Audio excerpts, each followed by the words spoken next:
Hello friends, welcome again. मैं हूं अर्पित और आज हम जिस बहुत ही इंटरेस्टिंग पोएम की समरी और क्रिटिकल एनालिसिस डिस्कस करेंगे वो है जॉन मिल्टन की लिसिडस। जॉन मिल्टन ने इस पोएम को एक पास्टरल एलजी के रूप में लिखा था और ये लिखी गई है उनके कॉलेज फ्रेंड एडवर्ड किंग की डेथ पर, जिनकी समुद्र में डूब जाने की वजह से डेथ हो गई थी। इस पोएम से रिलेटेड बाकी बातें मैं आपको इस वीडियो के दौरान ही बताऊंगा। पहले हम इसकी समरी देख लेते हैं। The poem begins with the speaker collecting leaves for the funeral of Lycidas। तो इस पोएम की शुरुआत जब होती है तो स्पीकर जो है पत्तियां इकट्ठी कर रहा है लिसिडस के फ्यूनरल के लिए, यानी उसके अंतिम संस्कार के लिए। He plucks berries and ivy that have not yet ripened, killing them before their season। और वो जो पत्तियां और ये सब तोड़ रहे हैं, आईवी एक किस्म की लता होती है और वो कैसी हैं, वो अभी जो है रिपेंड नहीं है, यानी अभी वो पकी नहीं है और ये उन्हें उनके सीज़न के आने से पहले ही मार दे रहे हैं। Like Lycidas the plants die too young. और लिसिडस की तरह ही ये प्लांट भी बहुत कम उम्र में ही मर जा रहे हैं। After collecting leaves for Lycidas the speaker decides to write an elegy for him. और जो है ये लीव्स जो है ये पत्तियां इकट्ठा करने के बाद जो है स्पीकर डिसाइड करता है कि वो लिसिडस के लिए एक एलजी लिखेगा। In stanza 2 he calls upon the muses to fill him with song. और जो सेकंड स्टैंजा है उसमें मिल्टन जो है म्यूजेस को बुलाते हैं, उन्हें आमंत्रित करते हैं कि वो उन्हें गीत से भर दें to inspire the creation of his poetry, जिससे कि उनकी पोइट्री के लिए, क्रिएशन के लिए वो इंस्पायर हों। देखिए ये जो है एक ग्रीक ट्रेडिशन है कि कोई भी जो है पोएम या आर्टिस्टिक वर्क लिखने से पहले म्यूजेस को जो है बुलाया जाता था, तो ये उसी को फॉलो कर रहे हैं। अब आगे देखते हैं। इन stanza 3 the speaker recalls the days he spent with Lycidas invoking rural imagery. यानी कि जो थर्ड स्टैंजा है उसमें जो है मिल्टन रिकॉल कर रहे हैं, स्पीकर रिकॉल कर रहा है उन दिनों को जो उसने लिसिडस के साथ बिताए थे, और ये रूरल इमेजरी को यहाँ पर इन्वोक किया जा रहा है। Images that wheel Milton's own memories of his days with Edward king at Cambridge. और ये जो इमेजेस हैं ये कैसी हैं, ये पर्दा डाल रही हैं किस पर, मिल्टन की खुद की मेमोरीज़ पर, जो दिन उन्होंने एडवर्ड किंग के साथ कैम्ब्रिज में बिताए थे। कॉलेज में जो है दोनों लोग साथ में पढ़ते थे, तो उससे ये रिलेटेड है। He recalls that those days are over. और फिर वो जो है कह रहे हैं कि वो दिन जो हैं अब वो बीत गए हैं। Eight the beginning of stanza 4, यानी कि स्टैंजा 4 की शुरुआत में ये बता रहे हैं कि ये दिन तो अब बीत गए हैं, पुरानी बात है ये। And his description of the landscape twist to fit his new mood. और उनका जो है लैंडस्केप का डिस्क्रिप्शन है, अब वो उनके नए, वो अचानक बदल जाता है और उनके नए मूड के हिसाब से हो जाता है। इन स्टैंजा 5 में ही आस्क द निम्फ्स। निम्फ्स जो है छोटी देवियाँ होती हैं, छोटे छोटे साइज़ की काफ़ी, तो वो निम्फ को जो है बुला रहे हैं, उनसे पूछ रहे हैं, उनसे सवाल कर रहे हैं कि why they were not there to help Lycidas when he died. कि ये निम्फ जो थी वो वहाँ पर क्यों नहीं थी जब जो है लिसिडस की डेथ हो रही थी, यानी जब लिसिडस मर रहा था तो वहाँ पर उसकी हेल्प करने के लिए ये निम्फ क्यों नहीं थी, ऐसा स्पीकर पूछ रहा है उनसे। देन रियलाइजेज, और फिर उसे इस बात का एहसास होता है, इट मेक्स नो डिफरेंस, कि इससे सबसे कोई फ़र्क नहीं पड़ता। There is no scenario in which Lycidas would have lived. क्योंकि ऐसी कोई भी परिस्थिति नहीं हो सकती जिसमें जो है आज लिसिडस जीवित हो सकता था, यानी कि उसे मरना ही था, उसे जाना ही था। In stanza 6 the speaker wonders whether poetry can accomplish anything. तो जो स्टैंजा 6 है उसमें स्पीकर कल्पना करता है कि क्या पोइट्री वास्तव में कुछ भी अकम्प्लिश कर सकती है। अकम्प्लिश करना मतलब कुछ अचीव करना, तो क्या जो है पोइट्री कुछ अचीव कर सकती है, ऐसी वो कल्पना करते हैं। उन्हें लगता है कि ऐसा है नहीं, पोइट्री कुछ भी अचीव नहीं कर सकती। And reflects on the limitation of fame on earth.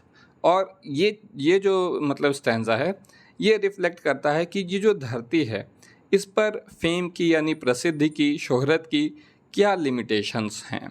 The god Apollo arrive. इसके बाद गॉड अपोलो आते हैं to console him with the promise of fame in heaven. तो वो आते हैं, उन्हें कंसोल करते हैं यानी सांत्वना देते हैं और प्रॉमिस करते हैं कि हेवन में, यानी कि स्वर्ग में जो है तुम्हें फेम ज़रूर मिलेगी और वो हमेशा के लिए होगी। इन स्टैंजा 7 यानी कि 7 स्टैंजा में थ्रू 9 यानी कि स्टैंजा 7 से लेकर स्टैंजा 9 तक द स्पीकर इमेजिन्स, स्पीकर कल्पना करता है a sleeve of water gods arriving to mourn the death of Lycidas. देखिए स्लीव का मतलब होता है अधिक संख्या में यानी बहुत सारे, यानी कि बहुत सारे वाटर गॉड्स जो है आते हैं और वो मौन करते हैं लिसिडस की डेथ पे, क्योंकि देखिए लिसिडस की डेथ समुद्र में ही डूबकर हुई थी, उसका पानी का जहाज़ जो था वो दुर्घटनाग्रस्त हो गया था, तो इसीलिए बहुत सारे वाटर गॉड्स आ रहे हैं वहाँ पर मौन करने के लिए। They have come to answer the call the speaker made to the muses at the beginning of the poem. और ये लोग क्यों आए हैं? क्योंकि पोएम की शुरुआत में इन्होंने जो है जो म्यूजेस को बुलाया था, आमंत्रित किया था, तो उसी की वजह से जो है ये वाटर गॉड्स यहाँ पर आ रहे हैं।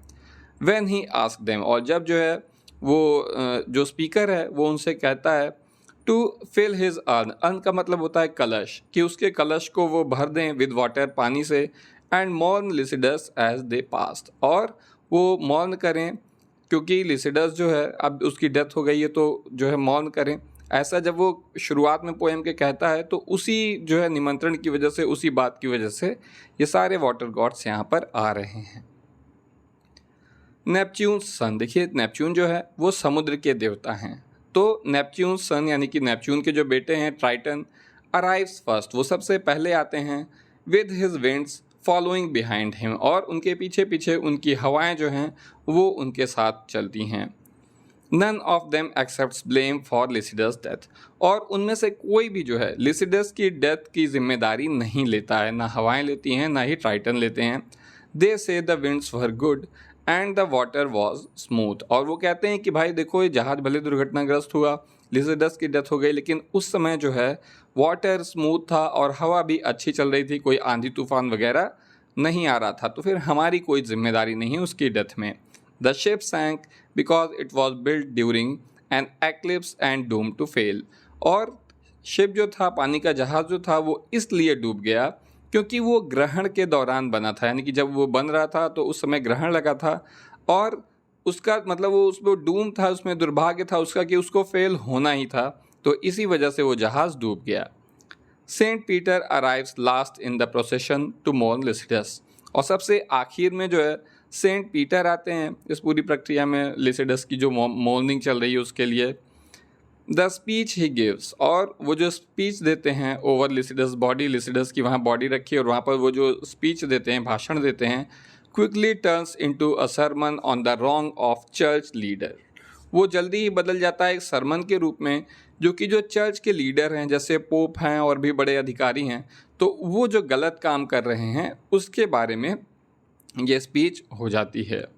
Who he imagines as a group of shepherd, तो ये जो सेंट पीटर आए हैं ये जो है क्या ये इमेजिन करते हैं कि जो पोप हैं और जो चर्च के बड़े अधिकारी हैं वो एक ग्रुप ऑफ शेफर्ड है, यानी चरवाहों का एक ग्रुप है, सिंगिंग ब्रोकन सॉन्ग्स, जो कि ब्रोकन सॉन्ग्स गा रहे हैं, वाइल देयर शीप स्टार्व, जबकि उनकी जो भेड़ें हैं यानी जो आम जनता है, पब्लिक है, जो क्रिश्चियनिटी में बिलीव करती है, वो भूख ही मर रही हैं।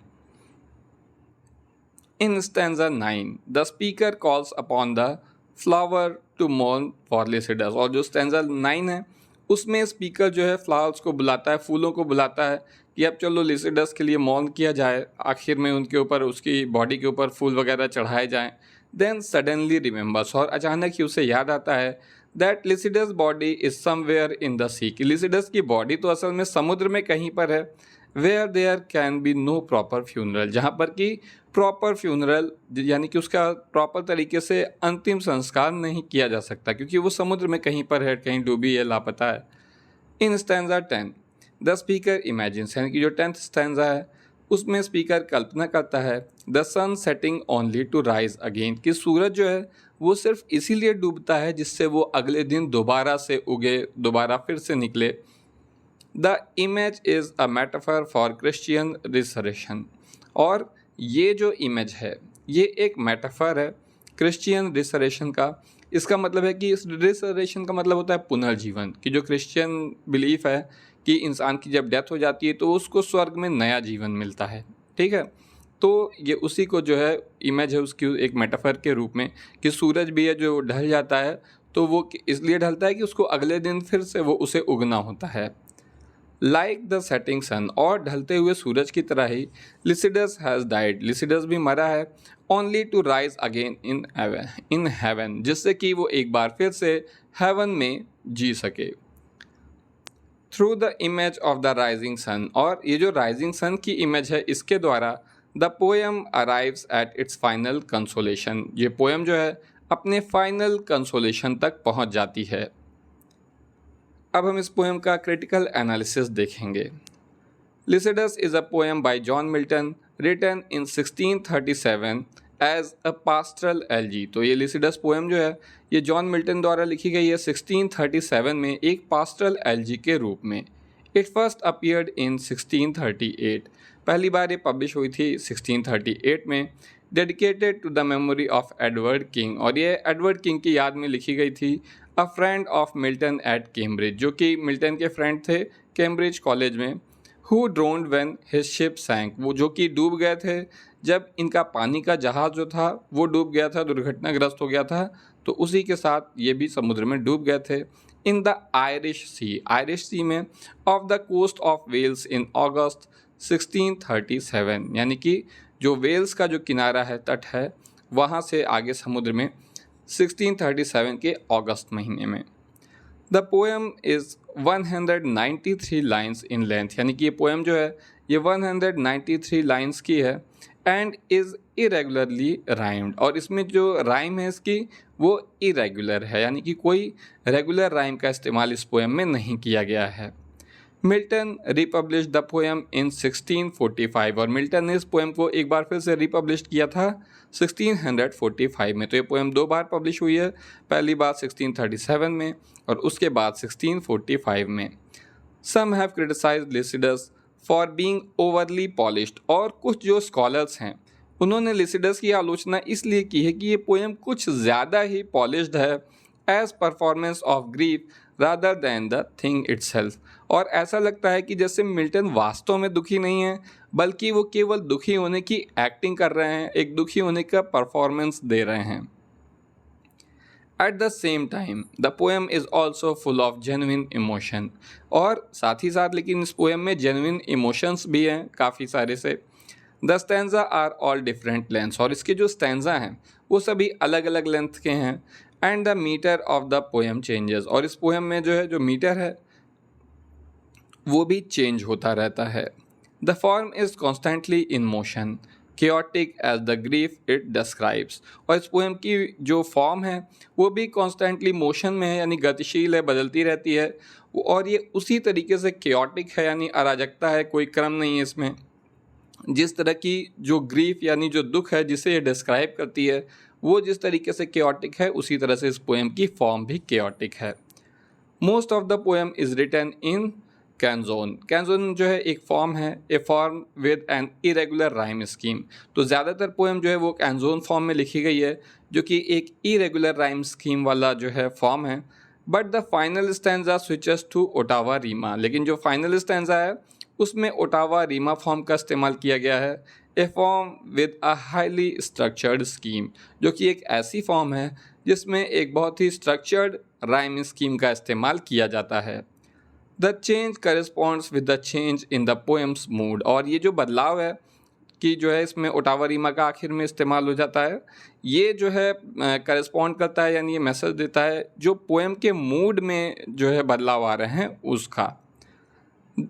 The new promise of Christian resurrection that seems to bring the speaker's grief to an end, और आखिरी स्टैंजा में होता क्या है, ये यही कि जो क्रिश्चियन जो है रिसरेशन का प्रॉमिस है कि स्वर्ग में जाकर आपको फिर से एक नया जीवन मिलेगा, उसकी वजह से स्पीकर का ग्रीफ यानी कि जो दुख है वो आखिरकार ख़त्म हो जाता है। तो इसीलिए इस जगह पर ओटावा रीमा का इस्तेमाल किया गया है, जो कि एक स्ट्रक्चर्ड राइम स्कीम है। बाई मेडिटेटिंग ऑन ग्रीफ, यानी कि जब ये ग्रीफ के बारे में, दुख के बारे में जो है ये मेडिटेट कर रहे हैं, उसके बारे में सोच विचार कर रहे हैं। टर्निंग टू मिथ्स, तो एक किस ओर टर्न हो रहे हैं, मिथ्स की ओर, and metaphors and allusions to embellish the feeling. तो देखिए एम्बलिश का मतलब होता है सजाना या अलंकृत करना।